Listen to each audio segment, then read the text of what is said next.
que nos acompañes una vez más. Esto es Duélale al que le duela. Acá no vendemos humo y tampoco lo compramos. Si anda buscando humo, este no es el lugar. Como siempre, gracias por hacer crecer esta comunidad en la que decidimos no aplaudir todo y mirar hacia otro lado cuando las cosas están mal. Decidimos aquí, sí, aplaudir lo que está bien, pero trabajar para que eso que está bien pues siga sosteniéndose en el tiempo. Y lo que está mal, señalarlo, criticarlo y nunca mirar para otra parte. Es así la comunidad de Duélale al que le duela. Como siempre, gracias por hacerte parte de esta comunidad. Si no te has suscrito hasta ahora al canal, no sé qué haces. Es totalmente gratuito. Aquí no te cobramos por tu opinión, por disfrutar del chat o ser parte de las opiniones que se van llevando al debate, porque lo que queremos es que el fútbol venezolano cada vez sea mejor. Por supuesto, siempre gracias por el poderoso like. El like que tiene un poder tremendo que nos coloca a través del algoritmo cada vez llegándole a más y más personas. Recordamos que próximamente vamos a cambiar, nos vamos a convertir en 433 Televisión. Poco a poco lo hemos venido adelantando, haciéndolo. En los próximos días ya tendremos una parrilla mucho más amplia de programación para todos los gustos aquí en nuestro canal. Bueno, es momento de comenzar. Duélale al que le duela. Hay un jugador que poco se le toma en cuenta para la selección mayor y pese a su corta edad, pues sigue haciendo goles. Pese a no tener tantas oportunidades, sigue haciendo goles. Volvió a hacerlo este día sábado en el campeonato de la primera división, la Premier League de Rusia, como se llama oficialmente el campeonato de ese país. Saúl Guarirapa, el ex del Caracas, jugando con la camiseta del CSKA de Moscú. Tiene pocos minutos en cancha, ciertamente. Jugó alrededor de 25 minutos en este día. En el partido frente al líder, frente al Krasnodar, vino desde el banco Saúl Guarirapa y, claro, anotó el gol de la victoria, el venezolano. El 1-0, el triunfo para el CSKA de Moscú. Repito, son terceros. El líder es el Krasnodar. Luego lo sigue el Zenit de San Petersburgo. Y en el tercer lugar, pues se ubica el equipo del venezolano. Saúl Guarirapa a lo largo de la temporada ha marcado 4 goles. Tiene buen promedio de goles anotados. Si tomamos en consideración los pocos minutos que ha tenido oportunidad de jugar, porque no es titular Saúl Guarirapa. Es un 9 que parte mucho desde la izquierda con 10-15 metros por fuera del área. Tiene gran velocidad, tiene buena definición en el juego aéreo, ha ido creciendo y madurando y además estamos hablando de una liga donde predomina el choque físico, el contacto.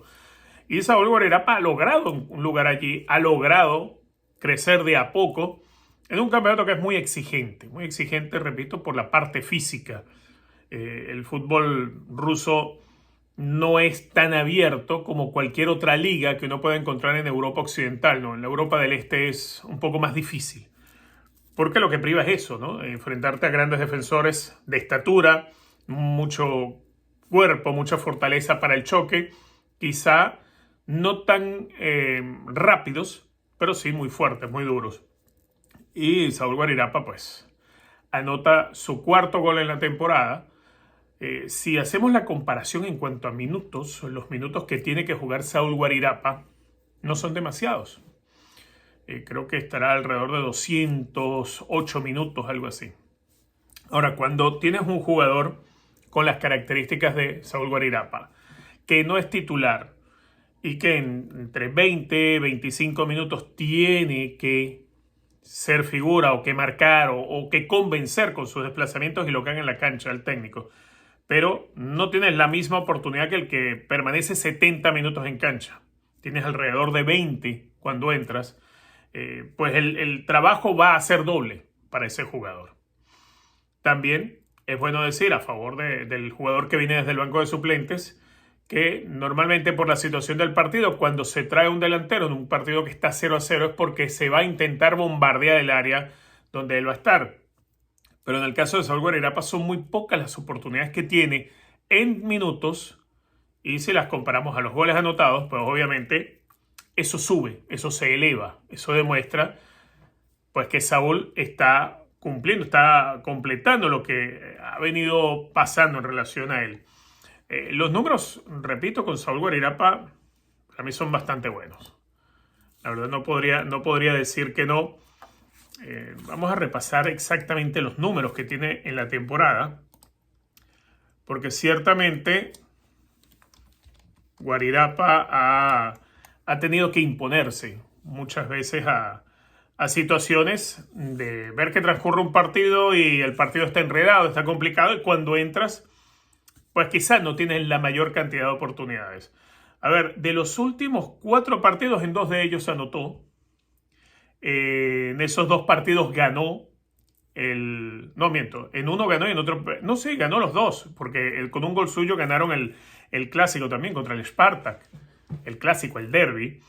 En el fútbol ruso estuvo presente en el partido que jugaron contra el Zenit de San Petersburgo. 28 minutos jugó este sábado en el partido contra el Krasnodar. El 1-0 fue obra suya. Tiene 4 goles anotados en la temporada. Ha jugado 7, 8, 9, 10. 10 partidos con el de este fin de semana. 10 partidos ha jugado.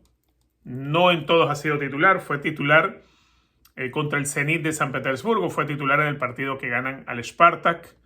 Fue titular contra el Dinamo. En los 2 derbis ha estado de titular. Y solamente jugó completo los 90 minutos una vez en el partido contra el Akron Togliatti. De resto, 29 minutos, 28, 22 minutos. No miento, son 9 partidos, no ha jugado 10. Contra el Orenburg se quedó en el banco de suplentes. No jugó ese partido. Bueno, Saúl Guarirapa, uno cree que es un jugador que pudieran venirle oportunidades. A ver, para la próxima temporada, ya que esta está a muy poco de terminar, empezará a entrar en la consideración para ver si logra ser alguien con más minutos jugados. 22 años de edad, es muy joven, es entendible, está en un campeonato muy exigente, pero por su capacidad, sus desplazamientos, lo que está aprendiendo para referenciar a los centrales, para abrir espacios y sobre todo para ganar en el cuerpo a cuerpo. Saúl Guarirapa no es excesivamente alto, aunque está por debajo del 1,90 m, 1,89 m creo tiene Saúl Guarirapa. No tiene una contextura física tan férrea, pero igualmente es un jugador habilidoso y un jugador que sabe utilizar el cuerpo como para poderse proteger. La característica de Saúl Guarirapa es esa, ¿no? La de un jugador que tiene que luchar con los pocos minutos que le dan en la temporada, con las pocas oportunidades. Creo que lo que ha hecho pudiera abrirle la puerta para ser un jugador con mayor frecuencia en el 11 titular del CSKA. Vamos a ver qué es lo que sucede después del final de esta temporada, donde sin duda alguna ha hecho un grandísimo trabajo Saúl Guarirapa y que de pronto, ¿por qué no?, puede entrar en las consideraciones de la selección venezolana. Quería hablar de Sergio Córdoba, porque ciertamente el tema del extremo por la derecha hoy en día en la selección es uno de esos lugares donde se buscan alternativas de manera permanente. Se buscan alternativas de manera permanente porque, por ejemplo, Darwin Machís, bueno, pasó lo que pasó. No le fue bien en la temporada, su equipo descendió, él casi no fue considerado o no ha sido considerado en realidad ni por el técnico actual ni por los que le precedieron en la temporada. Ha sido una temporada, en el caso de Darwin, para el olvido totalmente. Y hoy yo en programas pasados he hablado, por ejemplo, de la posibilidad de David Martínez, del propio Telasco Segovia, todo esto para dar amplitud, porque hoy uno entiende que el lugar de pronto es más de Eduard Bello. Hoy entiende uno que el lugar también se lo rota o dependiendo del esquema o dependiendo de lo que pase por la cabeza del Bocha, jugará Savarino en ese sector. Ahora, recordando que Sergio Córdoba no es un 9 natural, aunque en Venezuela se le ha usado como 9, tanto en la selección, incluso en el Mundial Sub-20, Sergio Córdoba se le utilizaba de 9. Su puesto natural para Sergio Córdoba es extremo por ese lado, precisamente, por la derecha. Sergio Córdoba hoy en día en el Alanyaspor del fútbol turco, titular indiscutible en Alanyaspor.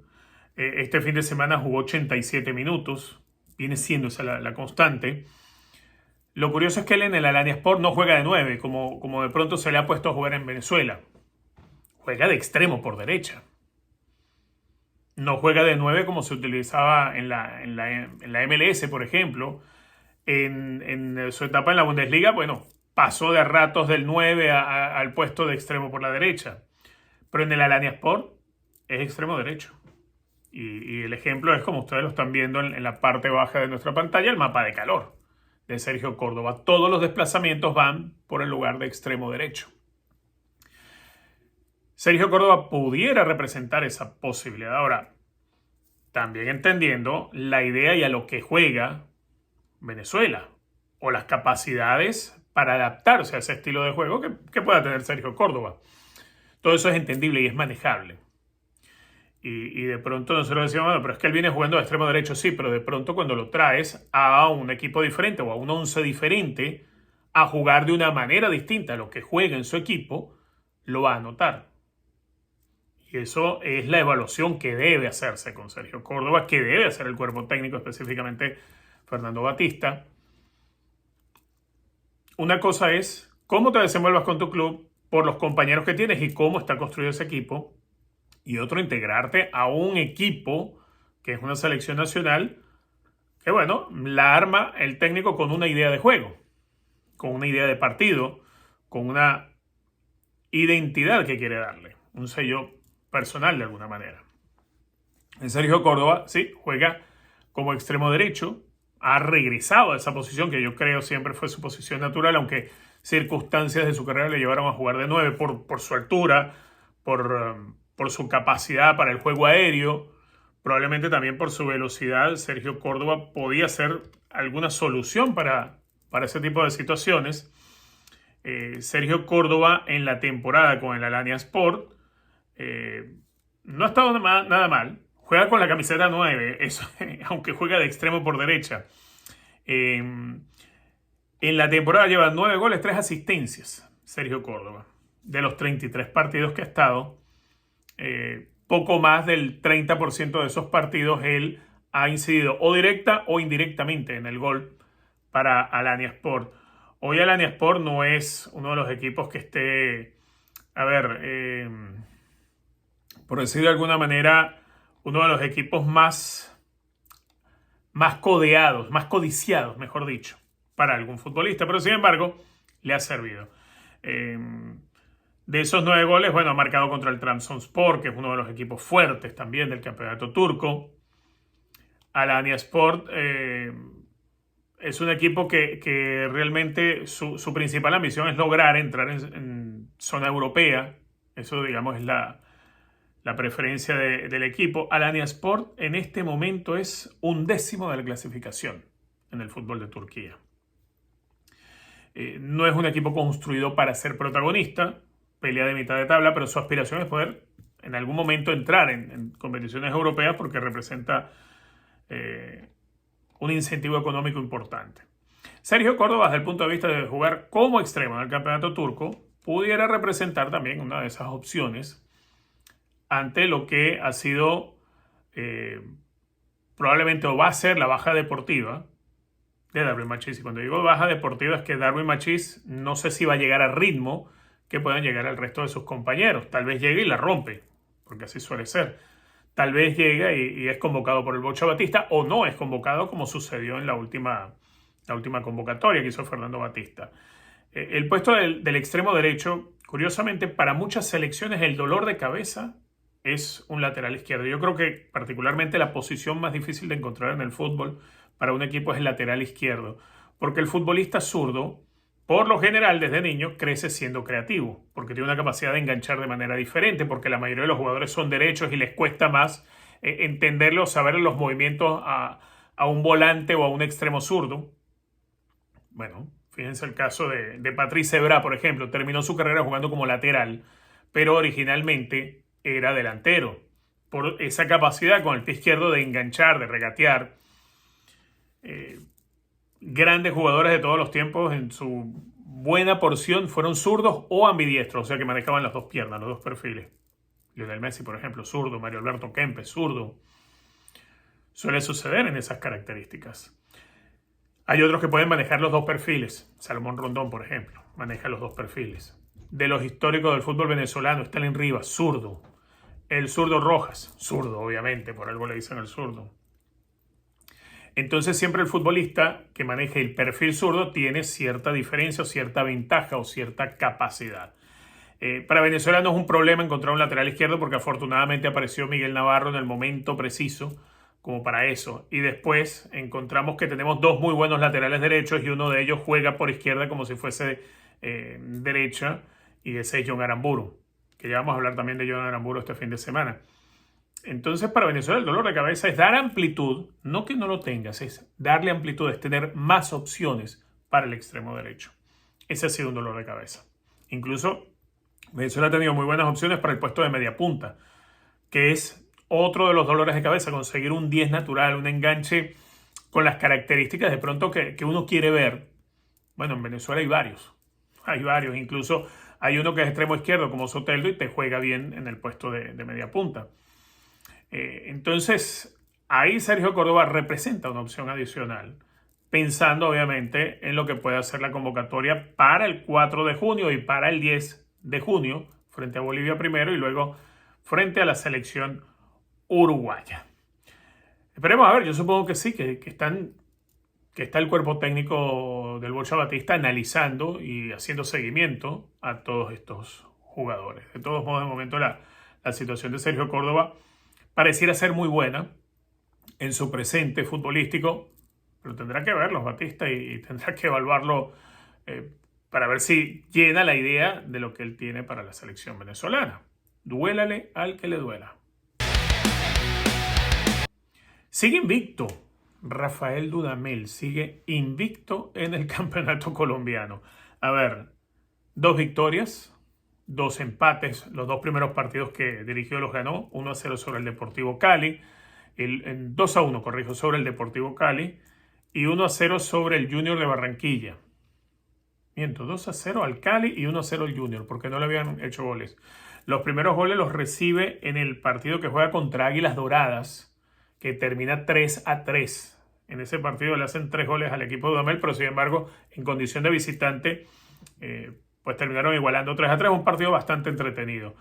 Y el último resultado que obtuvo fue el partido pendiente, ¿se acuerdan? Aquel que les había dicho frente a Millonarios de Bogotá, que no se había podido jugar porque en el Campín ese fin de semana dieron un concierto y no iba a estar a tiempo la cancha. Bueno, se recuperó el partido, se jugó ese partido pendiente, 0-0, en cancha de Millonarios, que era uno de los líderes hasta hace algún tiempo. Dudamel sigue invicto entonces.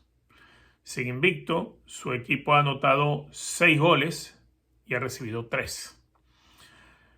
Para nadie es un secreto que Dudamel esté yendo bien en Colombia, porque obviamente Dudamel conoce el fútbol colombiano de arriba abajo, ha ganado 2 veces el campeonato colombiano, cosa que de pronto a muchos no solamente es que les sorprendió, es que les molestó que alguien como Dudamel ganara el torneo colombiano, como a muchos les molesta también que a César Farías el equipo le responda y le vaya bien.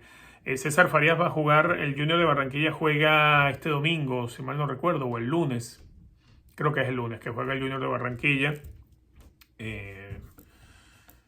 Pero igual César Farías ya está clasificado. El caso de la clasificación para el equipo de Dudamel es muy complicado todavía.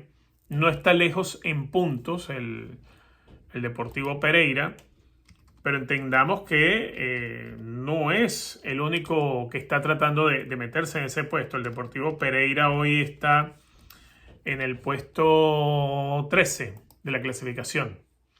Puesto 13 de la clasificación en el campeonato colombiano. Está de momento con 22 puntos y para la clasificación son 26. Estaría muy bien, tendría que estar entre los primeros 8 para llegar a los 2 cuadrangulares que se van a desarrollar.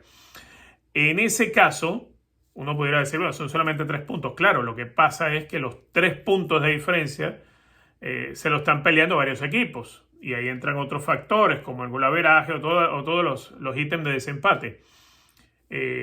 Pereira es 13º y delante de Pereira hay 4 equipos más. Alianza, Bucaramanga, Deportivo Cali y Deportivo Pasto están peleando por meterse en el puesto 8, que es el que hoy tiene 11 Caldas. 11 Caldas tendría que bajar, entonces digamos son 5 equipos los que tiene por delante el Deportivo Pereira como para poderse meter a los cuadrangulares finales del fútbol colombiano. De todos modos, la sensación que ha dejado la llegada de Dudamel al banquillo del Pereira, porque era un equipo desahuciado, es que le empezó a traer resultados que le hacían falta, que quizás Pereira tampoco tiene una plantilla espectacular, no tiene una gran nómina. No es quizá el caso del Junior de Barranquilla, que sí tiene muy buen equipo, y con todo y eso, en el duelo de técnicos venezolanos, Dudamel los derrotó. Si los resultados se dan, si se dan varias combinaciones de aquí al final, puede ser que Pereira logre meterse a los cuadrangulares. Y yo decía semanas atrás que qué bueno sería que sucediera, ojalá este año, una final en el fútbol colombiano con dos técnicos venezolanos. El Junior de Barranquilla contra el Deportivo Pereira. Estaría espectacular. Ojalá se diera eso, porque creo que el espacio que ha ido ganando el entrenador venezolano, que es mucho el espacio que ha ido ganando, porque el entrenador venezolano, a ver, ya no le teme a salir de Venezuela, muchos no le temen, y cuando se les da la oportunidad salen y lo hacen bien, y ganan torneos. El caso de Dudamel, el caso de César Farías, que había ganado en Ecuador, que había ganado en Bolivia, Richard Páez, que había ganado una Copa Colombia dirigiendo a Millonarios. Entonces esas oportunidades que empiezan a dar estos torneos, ojalá se terminen de concretar, porque el entrenador venezolano, vaya que le ha costado para ser apreciado. De pronto, en países como en el que yo vivo, como acá en Estados Unidos, Giovanni Savarese es muy apreciado como técnico, muy apreciado. Por lo que hizo con el New York Cosmos, por lo que hizo con el Portland Timbers. Hoy en día no está dirigiendo, pero porque está trabajando en la televisión. Ha tenido algunos contactos y ha tenido ofertas, pero no ha llegado a algo de lo que de pronto a él le satisface, ¿no? O lo que él pretende como entrenador. Pero sí, al entrenador venezolano de a poco, y vaya que le ha costado abrirse paso. Entonces, uno cree que ya es momento de que el entrenador venezolano se merezca poder conseguir llegar a una final de los entrenadores venezolanos en el fútbol colombiano, porque ese crecimiento del entrenador venezolano pasa por el fútbol de Colombia también. Por el fútbol de Colombia, no solamente Farías y Dudamel y Richard Páez, otros ya pasaron por allí. Y creo que estaría muy bueno. Pero la situación en la que hoy se encuentra Deportivo Pereira, por el momento al cual llega Dudamel, ya era como que muy tarde, ¿no? No digo que sea imposible, pero no está fácil. Esos 3 puntos de diferencia dependen de muchas cosas.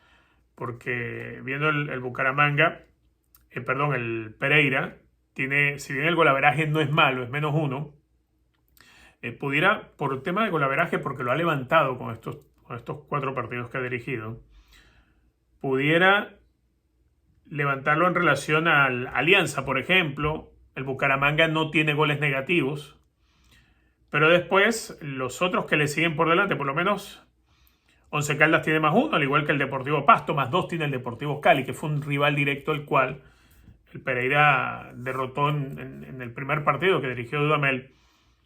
Entonces habría que levantar el golaveraje, pero también habría que ganar ciertos duelos particulares con algunos de esos equipos. Y hay que repasar cómo quedó con varios de ellos para ver en todos los ítems de desempate si por allí también pudiera encontrar algún camino. De momento, lo que por ahora está haciendo me parece muy loable, porque ya ha recortado distancia, ya está a 3 puntos de los cuadrangulares, pero tienes que hacer la lucha con otros 5 equipos. Entonces la situación no es para nada fácil, pero yo sigo apostando a que ojalá se nos dé esa final. El técnico venezolano, los técnicos venezolanos merecen que algo así suceda. Y ojalá la tengamos. No sé si será este año, si será el que viene, una final entre 2 técnicos venezolanos del fútbol colombiano. Yo creo que ideal poder tener esa final con César Farías y con Rafael Dudamel. Duélale al que le duela. Un repasito a varios jugadores venezolanos a lo largo de lo que ha sido entre viernes y sábado, ¿no? No voy a hablar del partido de Salomón Rondón, porque este programa lo estamos haciendo al momento que está el partido andando, pero sí podemos hablar, por ejemplo, de Juan Peñarol, que este fin de semana anotó gol, hablando de media punta, ¿no? Hablando de jugadores 10, jugando en el fútbol de Grecia con el Volos. Victoria 3-0 de Volos en cancha de Panetolikos. Marcó en ese partido el tercer gol Juan Peñarol. victoria en la cual Juanpi juega 72 minutos, es de los jugadores mejor valorados en el partido y es de esos que siempre van a estar para uno en la órbita de que pueda ser llamado a una selección. Yo hablaba días atrás que la convocatoria para los partidos contra Bolivia y Uruguay no va a ser seguramente tan amplia como contra Ecuador, porque no tiene el hándicap de la altura. Pero sí creo yo que hay que tener, hay que tener mucha amplitud de jugadores para ciertas posiciones.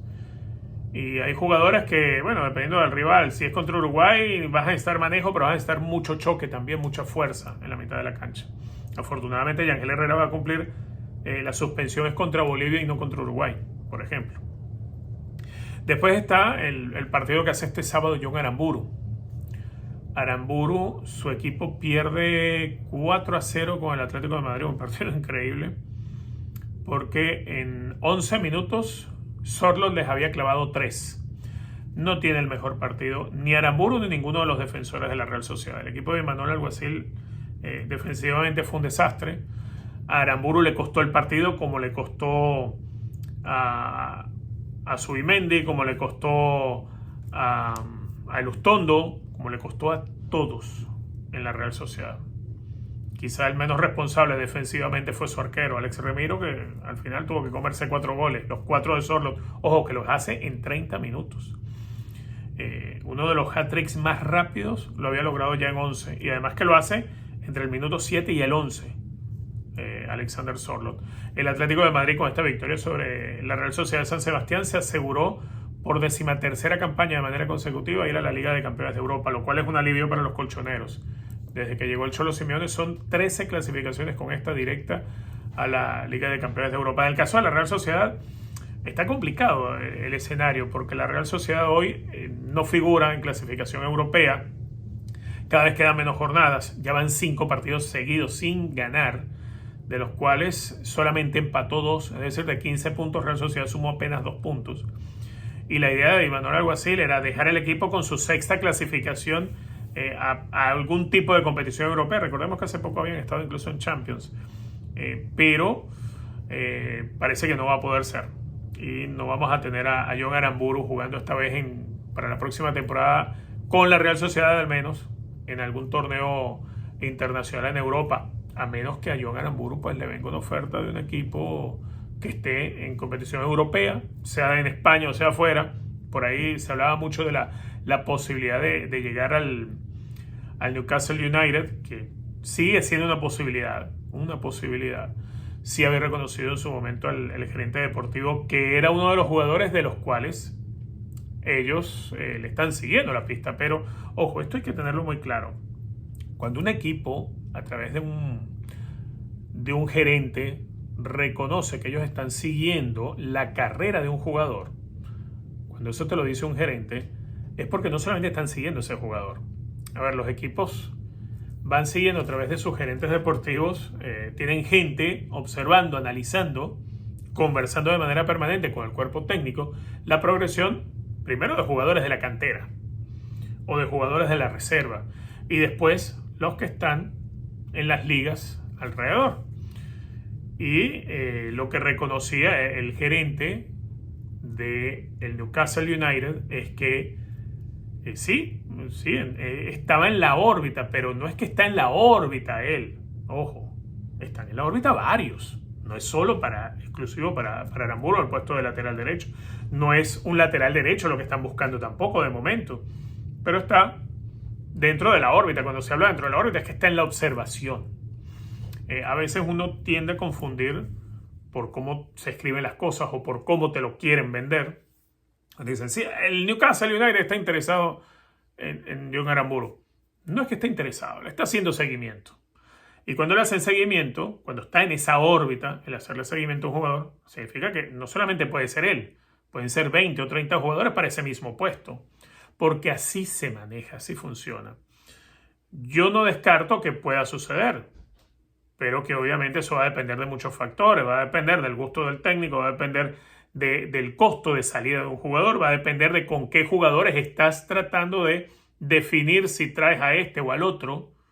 Son los ítems que hay que ir viendo, ¿no? Ahora, la Real Sociedad no le ha ido mal negociando jugadores. Bueno, está el caso de Isaac, que salió de la Real Sociedad y, bueno, obviamente hoy en día haciendo vida en la Premier League. Así que por ese lado también hay alguna buena relación comercial. El caso es que John Aramburu este fin de semana no le fue del todo bien.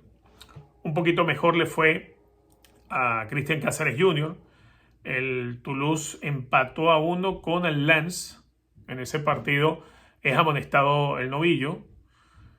Jugó el partido completo. Ha tenido una temporada bastante regular, y cuando digo regular me refiero a constante, que ha sido jugador habitual en el 11 titular del Toulouse en la Liga de Francia. Bien por Cristian Cáceres Jr. También jugó Telasco Segovia. 76 minutos jugó en el partido con el Inter Miami. Fueron goleados 4-1 por el Minnesota United. Una cosa para llamar la atención, ¿no? A ver, Telasco Segovia termina el partido teniendo una valoración apenas por encima de muy regular, como la mayoría de los jugadores del Inter Miami. Pero sí le ponen un punto de atención, y esto lo quiero decir para ilustrar el tema de las estadísticas, y porque yo a veces, como cuando yo trato de analizar el fútbol, trato de no hablar tanto de la estadística. Las estadísticas aparecía Telasco Segovia como que tuvo en el partido un 97% de precisión en los pases. Muy bien. Pero la mayoría de los pases de Telasco Segovia en el partido no fueron trascendentes. Es como cuando te hablan de, a ver, el Barcelona tuvo 70% de posesión contra el Getafe, por un ejemplo. O el Madrid tuvo 80% de posesión contra el Valencia. Es un ejemplo. A veces la posesión resulta ser engañosa. Porque la posesión, tú puedes tener la pelota, pero si no avanzas o si no estás generando situaciones de riesgo, la posesión no deja más que ser un conteo del tiempo porcentual que tienes la pelota, pero no te dice la posesión lo que estás haciendo con la pelota. Yo no soy amigo de las estadísticas para el fútbol, la verdad que no, alguna que otra, o cuando te dicen no, porque es que, a ver, tienes un gol cada 90 minutos y eso está muy bien. No, perfecto, un gol por partido. Pasa que no todos los rivales son iguales, no a todos los rivales vas a hacer un gol. Cuando te dice un gol por cada 90 minutos, no es que en todos los partidos hace un gol. Te dice un gol cada 90 minutos, a lo mejor tuviste un hat-trick en un partido y después te pasaste 3 que ni siquiera echaste un tiro a puerta. Entonces, la estadística, yo soy de los que piensa, algunos me dicen que no, a ver, algunos tratan de pensar que el fútbol se puede medir igual que se pueden medir otros deportes. Por lo menos el béisbol sí va muy pegado a la estadística, y la estadística sí se aplica realmente a lo que sucede en la cancha o en el campo de béisbol. En el fútbol hay cosas que sí, otras que no, y hay partidos en los que sí y otros en los que, pero nada que ver con el tema de la estadística. Entonces a mí por lo menos me hacía gracia ver la estadística del 97% de precisión de pases de Telasco Segovia, pero la mayoría intrascendente. Y cuando digo intrascendente es porque si tienes el equipo rival bien parado en su feudo y lo estás atacando, por citar un ejemplo, a lo mejor pasas al compañero que tienes al lado para ir rotando la pelota de un lado a otro, para buscar desacomodarlos. Pero no fue un tema de filtrar pelotas al área, por ejemplo, ¿no? Entonces esa es una estadística que a veces te engaña mucho. Igual sucedió con Kremaski en el mismo partido, que al final termina perdiendo el Inter Miami 4-1 frente al Minnesota United. Igual es una situación en la cual, pues, un jugador como Telasco tiene que cumplir y seguir, ¿no? Más en esos roles que se le asignan dentro del equipo de Mascherano, donde tiene que buscar juntarse por carriles centrales y hacerlo mucho hacia juntarse, conectarse con Lionel Messi. Si no le puedes llevar una pelota dentro del área, pues tienes que dársela donde lo tengas afuera. De todos modos, Telasco Segovia sigue su crecimiento. Yo espero, repito, como lo digo, del primer día que se le ocurrió llegar al Inter Miami. Ojalá sea esta la única temporada que Telasco esté en la MLS, porque yo prefiero verlo en Europa. Prefiero verlo compitiendo en Europa, sinceramente. Duélale al que le duela. Bueno, vamos a ver qué es lo que nos depara el fútbol venezolano en las próximas horas, sobre todo las de este domingo. Este domingo debe jugar, por ejemplo, Jefferson Soteldo, lo que va a ser el segundo partido de Clever Xavier dirigiendo el Santos. Hablaremos un poco de lo que suceda con el partido de Salomón Rondón y alguna que otra cosita más que nos vaya dejando el fútbol venezolano. Ya la semana que viene creo que vamos a empezar a hacer algo de canchita, vamos a ir metiéndonos para calentar un poco lo que se nos viene de ese partido entre Venezuela y Bolivia, el del 6 de junio, les he dicho el 4, no, el 6 de junio, que juegan Venezuela y Bolivia, y 4 días después Venezuela va a enfrentar a Uruguay en el Centenario de Montevideo. Entonces vamos a ir conversando un poquitito, metiéndonos en el tema fútbol, ese temita así tan sabroso de análisis, de pizarra, que bueno, que hacemos en la canchita con el subuteo. Recuerden, el canal está cambiando, próximamente vamos a hacer el cambio completo. De a poco están viendo que ya hay algunos cambios, por ejemplo, en las gráficas, en el logo del canal. Y vamos a ir dando el paso completo a hacer un canal más amplio, con más espacios, una parrilla mucho más amplia de programación. Y nos pasaremos completamente a llamarnos 433 Televisión. Gracias como siempre por acompañarnos. Esto fue Duélale al que le duela, donde no se vende y no se compra humo, tampoco picamos torta. Hasta la próxima. Dios los bendiga.